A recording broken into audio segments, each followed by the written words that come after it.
Flight যেমন আকাশে ওড়ে, তেমনই আমাদের ইন্ডিয়ান রেলওয়েজে আসছে আপনাদেরকে রেল লাইনে উড়িয়ে নিয়ে যাওয়ার জন্য একটা বিশেষ ট্রেন। হ্যাঁ বন্ধুরা, কি ট্রেন? বন্দে ভারত। না না না না, বন্দে ভারত স্লিপার, নর্মাল বন্দে ভারত নয় এটা।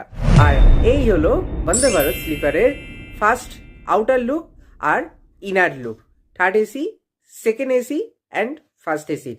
আর ভেতরের ডিটেলস ভিডিও খুব শিগগিরই আমার এই চ্যানেলে চলে আসবে। আর খুব শিগগিরই সে ট্রেনটি আসছে, হাওড়া থেকে কামাক্কার মধ্যে চলবে এবং ওয়েস্ট বেঙ্গল পাচ্ছে দেশের প্রথম বন্দে ভারত স্লিপার ট্রেন, যার ইনগ্রাল জার্নি আপনাদেরকে নিয়ে আমি ভার্চুয়ালি আপনাদেরকে দেখাবো আমার চ্যানেলে ইউটিউবে, যে আমি সমস্ত কিছু ডিটেলসে। তো চ্যানেলটাকে সাবস্ক্রাইব করে নিন আর আপাতত এই বন্দে ভারত স্লিপারের 180 কিলোমিটার বেগের ট্রায়ালটা উপভোগ করুন।